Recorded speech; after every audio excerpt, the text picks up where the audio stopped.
Assalamualaikum warahmatullahi wabarakatuh. Apa kabar kalian anak-anakku semuanya? Baik, alhamdulillah, luar biasa, Allahu Akbar. Anak-anakku, hari ini kita masih belajar tema 6, subtema 3 dan pembelajaran 1 dan 2. Di pembelajaran 1 dan 2 ini nanti kalian akan belajar muatan bahasa Indonesia, muatan SBDP, dan juga muatan matematika. Baik, sebelum kita mulai pembelajaran, mari kita berdoa terlebih dahulu. Bismillahirrahmanirrahim.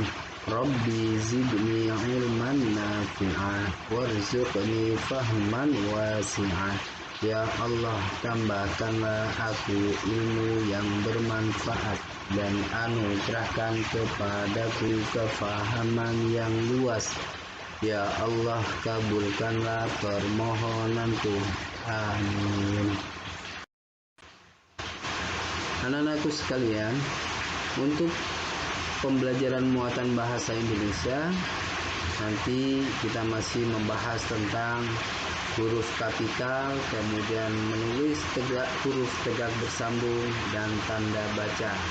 Khusus tanda baca nanti yang akan kita pelajari adalah tanda baca koma dan tanda baca titik. Kalau kemarin sudah pernah Pak Guru sampaikan bahwa tanda baca titik itu ditulis ketika untuk mengakhiri sebuah kalimat.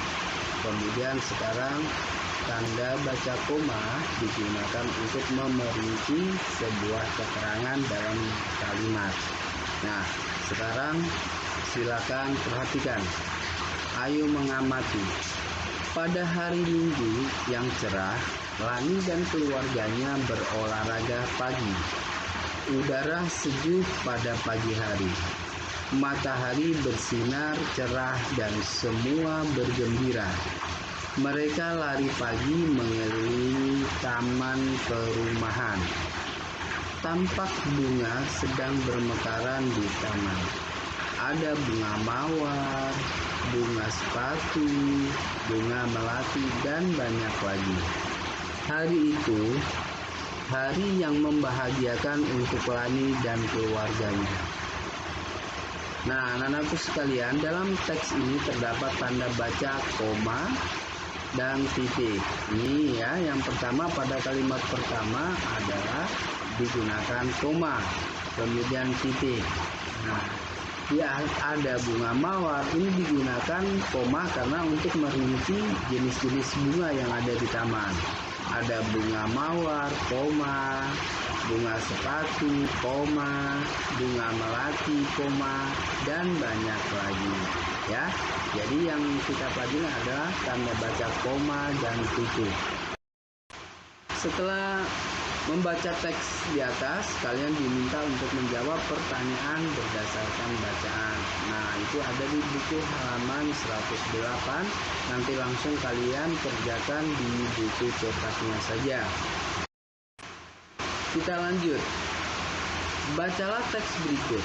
Tandailah kesalahan ejaan dan tanda baca pada teks berikut. Lani suka bercocok tanam. Ya, kurang tanda baca titik. Lani menanam banyak tanaman di halaman rumahnya. Ya, Lani berarti harus kapital, nama orang. Setiap hari Lani menyiram tanaman-tanaman tersebut. Lani harus kapital L-nya. Kemudian tersebut menggunakan titik karena akhir kalimat. Tanaman harus awal kalimat, T-nya besar. Lani nama orang berarti kapital. Subur titik ya. Di halaman, di D-nya kapital awal kalimat. Ya, ada itu tanaman akhir kalimat. Ada satu lagi nih, Lani, L-nya juga harus kapital. Ada, A-nya harus kapital. Kemudian akhir kalimat dengan ya apotek hidup titik. Apotek hidup adalah tanaman yang dapat dimanfaatkan sebagai obat titik. Misalnya jahe, kencur, dan kunyit. Ya, nah anak-anakku sekalian, ini kalian sudah tandai tanda titik, ya, huruf kapital dan sebagainya. Bacalah teks berikut, tandailah setiap kata, ejaan, dan ejaan yang tidak tepat pada teks. Ini hampir sama juga. Sekarang kita lihat. Lani, Udin, dan Beni harus pakai kapital karena nama orang. Ya, berolahraga titik. Ya. Kemudian peraturan sekolah mewajibkan semua siswa menggunakan sepatu dan baju olahraga ketika pelajaran olahraga. Peraturan awal kalimat P-nya harus besar. Ya, olahraga akhir kalimat harus menggunakan titik. Suatu hari Beni lupa memakai sepatu olahraga. Suatu awal kalimat Beni, ya, huruf besar atau kapital. Ia jatuh terpeleset ketika bermain bola. Harus ada tanda titik. Ya. Beni sangat menyesal karena tidak mengikuti peraturan sekolah. Beni kapital peraturan sekolah titik karena akhir kalimat. Nah, anak-anakku, selesai sudah pembelajaran muatan bahasa Indonesia. Nanti setelah ini akan dilanjut dengan muatan pembelajaran matematika, ya. Sampai sini saja Pak Guru ucapkan terima kasih atas perhatiannya. Assalamualaikum warahmatullahi wabarakatuh. Hai anak-anak, ketemu lagi di muatan matematika dengan Bu Mat. Oke, hari ini kita sudah masuk ke subtema 3 di tema ke-6. Oke, kalau tadi di awal kalian sudah dibuka oleh Pak Sodikin dengan muatan bahasa Indonesia. Nah, sekarang akhirnya kita lanjutkan ke muatan matematika. Halaman rumah Lani cukup luas. Lani menanam cabai di halaman rumahnya. Tanaman cabai sudah mulai berbuah. Lani memetik cabai dan menimbangnya. Lani menggunakan timbangan. Pada timbangan tersebut tertulis satuan beratnya adalah ons. Berat cabai Lani adalah 5 ons. Nah, perhatikan anak-anak, ini adalah timbangan yang digunakan oleh Lani. Timbangan ini namanya timbangan dapur ya anak-anak, atau bisa juga kita sebut timbangan kue.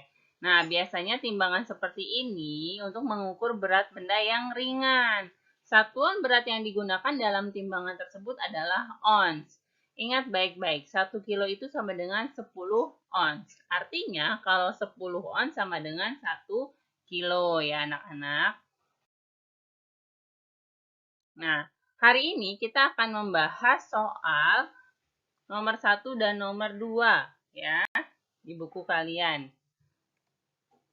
Soal pertama, cabai yang dipetik Lani sebesar 5 ons. Cabai tersebut dimasukkan ke dalam satu plastik. Ibu juga memetik cabai dan menimbang cabai seberat 5 ons. Berapa kilogram berat cabai sekarang? Berarti cabainya ibu sama cabainya Lani kita jumlahkan. Seperti biasa, untuk menjawabnya, kita tulis dulu kalimat matematikanya ya anak-anak. Nah, ini adalah kalimat matematika. 5 ons ditambah 5 ons sama dengan titik-titik kilogram, karena di sini dimintanya adalah ke kilo. Supaya mempermudah seperti biasa, ini kan udah sama, kita jumlahkan terlebih dahulu ya.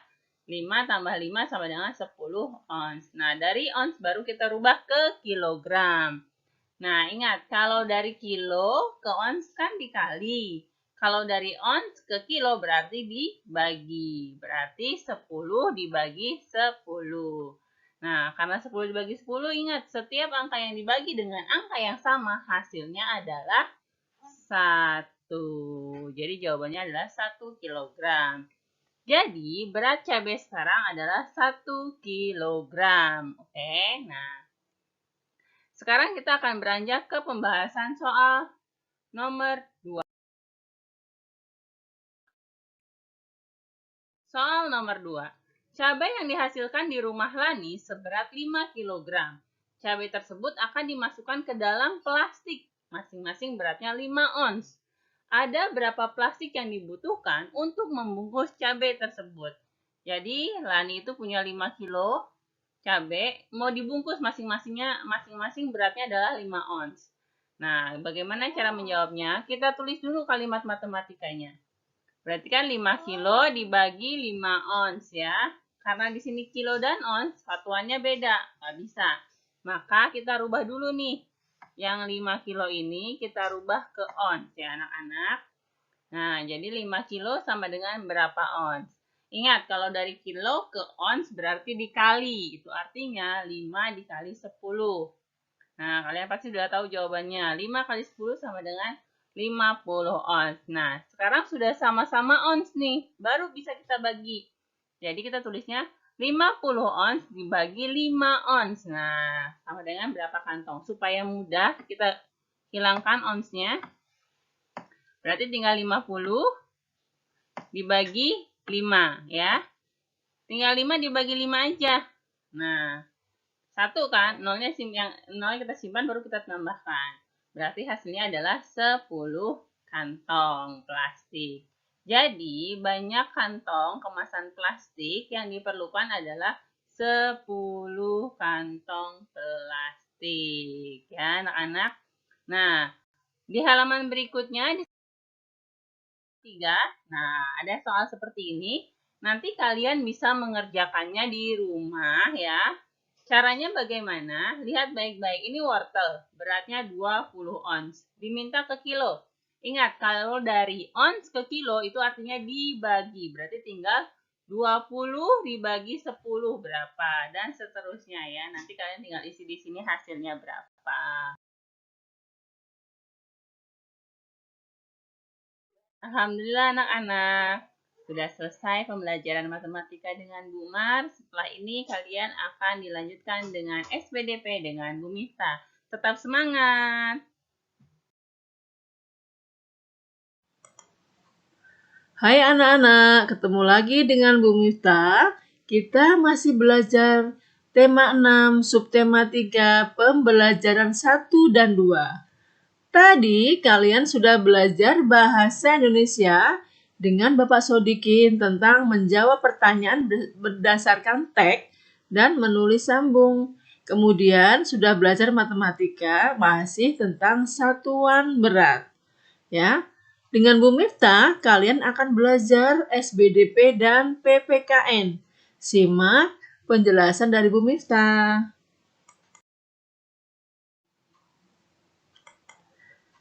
SBDP kita belajar mengenal karya seni 3 dimensi. Nah, apa ya itu karya seni 3 dimensi? Kita baca teks dulu ya untuk lebih memahami. Lani senang sekali melihat beragam warna bunga-bunga di taman. Lani membuat model setangkai bunga dari plastisin. Perhatikan model plastisin Lani. Karya seni Lani merupakan karya seni rupa 3 dimensi. Jadi, Lani membuat sebuah karya dari plastisin. Ya, modelnya dia mengambil ya, bunga-bunga di taman, ditirukan dengan bahan plastisin sehingga membentuk karya seni 3 dimensi. Sekarang kita belajar apa itu karya seni 3 dimensi ya. Ciri utama karya seni 3 dimensi adalah memiliki 3 unsur, yaitu panjang, lebar, dan tinggi. Ya. Karya seni 3 dimensi dapat dilihat dari berbagai sisi atau dari berbagai sudut pandang. Dari depan bisa, belakang bisa, samping bisa, bahkan dari atas. Pada karya 3 dimensi terdapat titik-titik. kemudian ada garis, ada bidang atau bentuk, dan ada tekstur atau permukaan benda. Ya, sekarang kita pelajari satu-satu. Titik-titik, jadi setiap benda itu ya mengandung unsur yang terkecil yaitu titik. Kemudian titik-titik digabung jadi garis. Garis kan ada garis lurus, garis lengkung.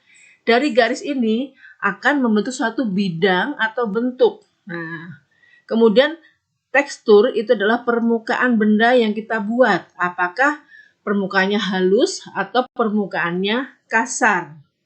Ya, diingat terus ya, seperti ini yang dijelaskan Bu Guru. Nah, sekarang bentuk apa saja ya yang kamu lihat dari model plastisin Lani? Buatlah desain untuk model plastisinmu. Jadi kamu buat modelnya dulu ya. Kamu boleh membuat model buah, bunga, daun, atau benda-benda yang lain ya. Yang pertama itu ada apa? Bunga, kemudian ada serangga ya. Kemudian ada buah anggur, ada pisang ya.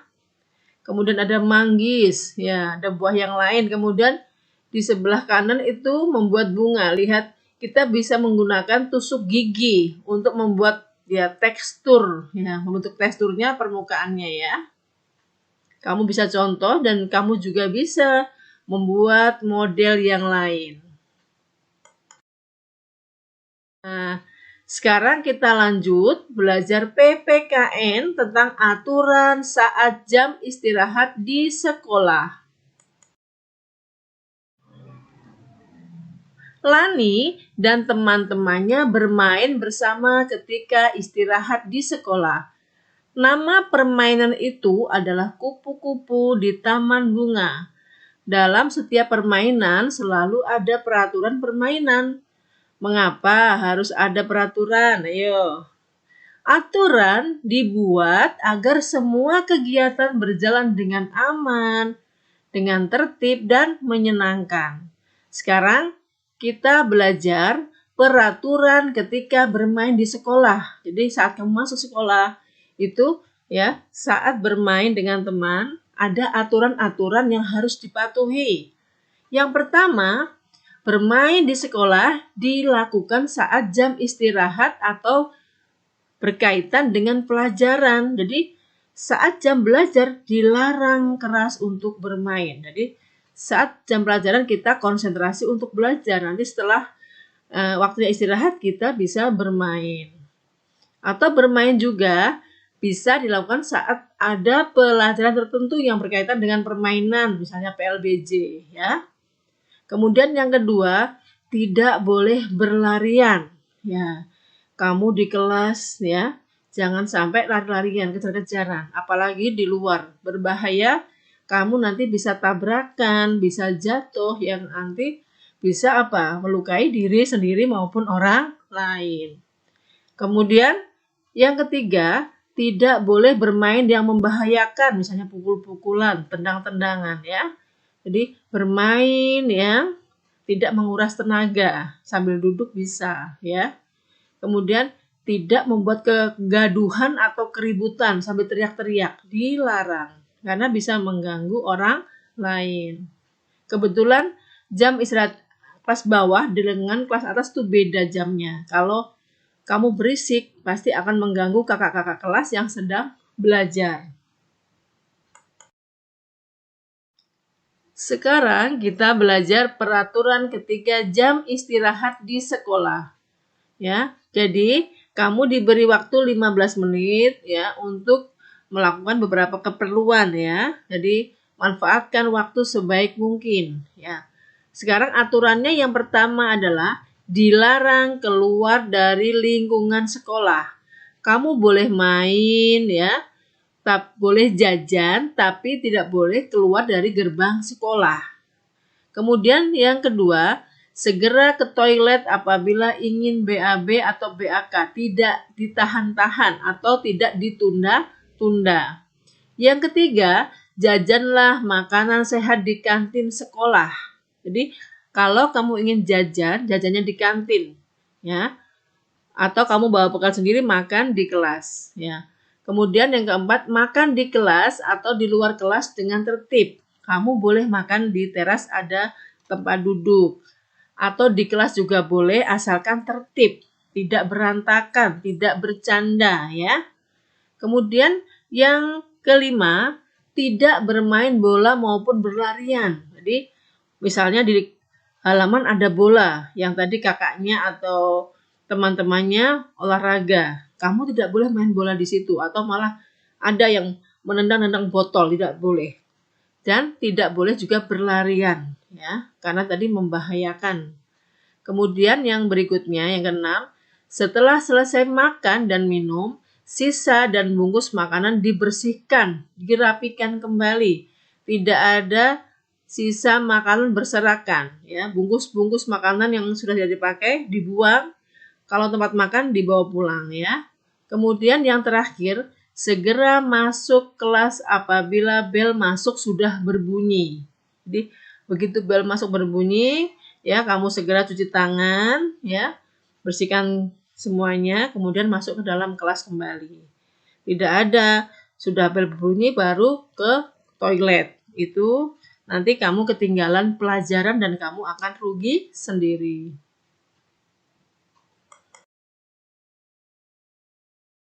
Alhamdulillah kita sudah belajar ya SPDP dan PPKN dengan Bu Miftah. Semoga pembelajaran hari ini menyenangkan dan bisa kamu pahami ya.